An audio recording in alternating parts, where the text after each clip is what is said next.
Okay, so in this video, I'm going to be showing you as quickly and hopefully as simply as possible a very easy and also pretty affordable option for framing your fine art print.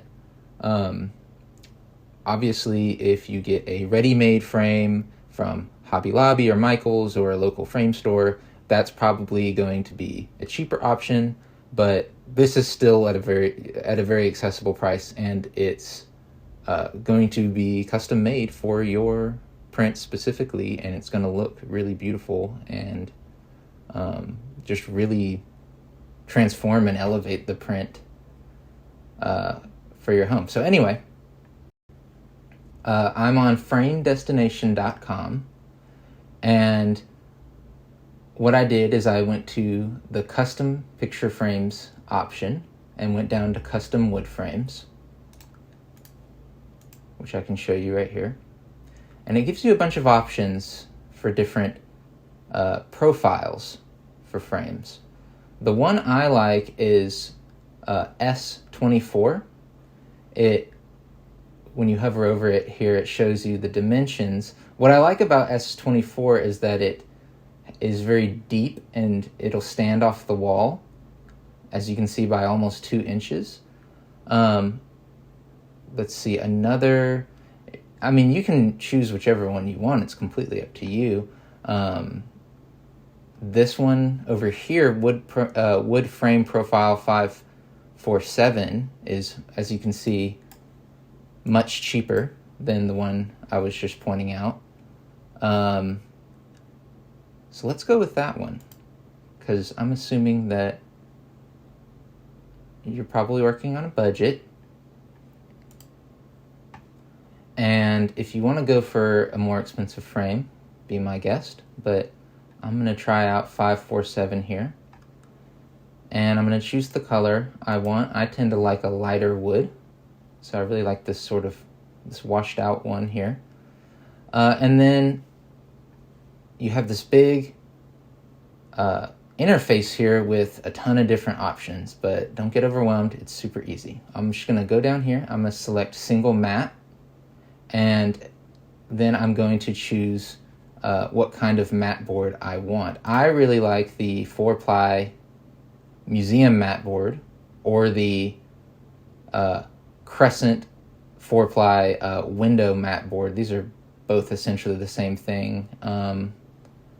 Not even sure why they have different names, but I choose the museum matte board, and I like winter white, but there's a bunch of different color options too that you could play with. As you can see here, that might be kind of, something like that might be kind of fun. Up to you.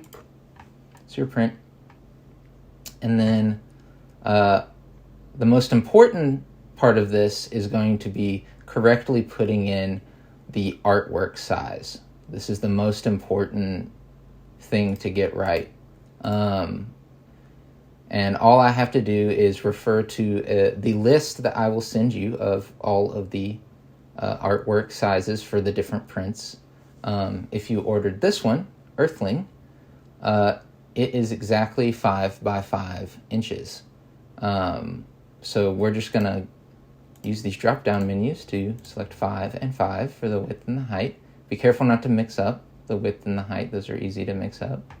And then the other really important part is I want to set the artwork overlap properly.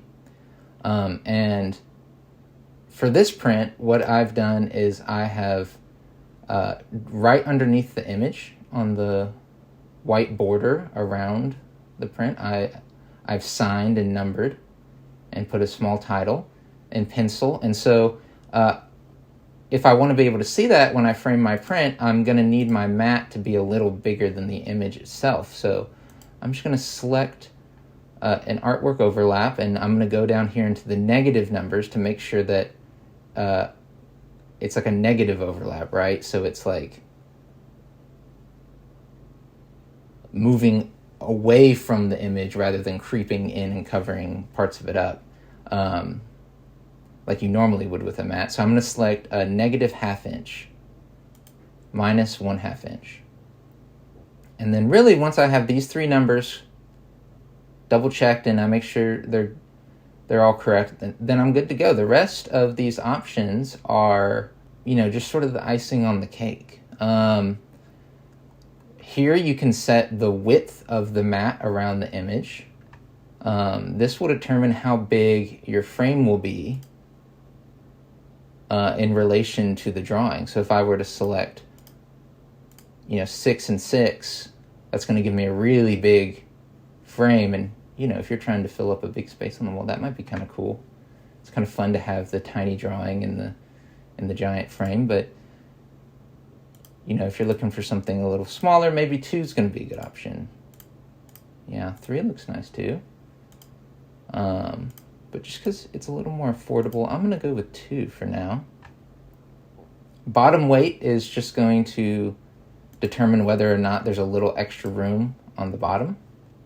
That can be kind of nice because sometimes when things are in the direct center of the frame, they don't necessarily look like they are. It's just a weird optical illusion. So if you add a little weight on the bottom, it'll ensure that your image looks visually centered.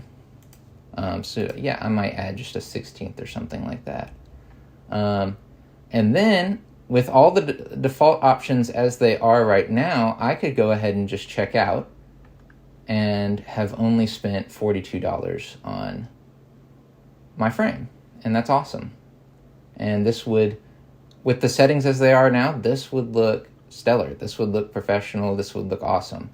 If I did want to spend a little bit more money, if I have a little more room in my budget than the $40 that this frame is going to cost, the first thing I might want to upgrade is the glazing, the glass or acrylic that is in front of the drawing that's protecting it. Standard acrylic is going to look nice. You've definitely encountered framed prints and drawings with standard acrylic glazing on the front. It's going to look nice, but it might have a glare. You can, of course, just choose regular glass, which is a fine option too. That's kind of, I guess, sort of the default choice. But you can also upgrade to some of these other options.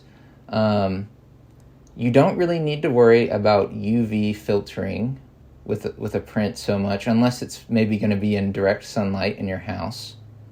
You might want to think about anti-reflective glass. So this anti-reflective water white glass right here might be a good option, but you can see that added about almost $20. But just something to think about. It's this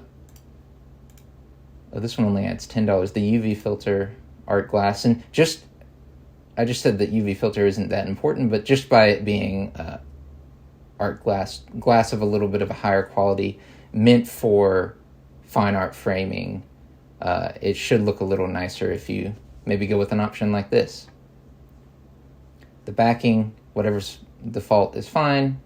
All of this is fine. You want to make sure you include your hanging kit so that you have your wire and your D-rings to hang it. And then I'm ready to check out. If I would have selected a different frame profile at the beginning, maybe that frame profile S24 that I was, there it is, looking at the beginning, you can see it's not a huge difference. About $13 more, maybe. I think this would make a huge difference if you have a little more money left in your budget. But yeah, I'm just going to go, once I'm done fidgeting with all my options, I'm just going to go to add to cart and check out. And I'll have a custom frame shipped to my house.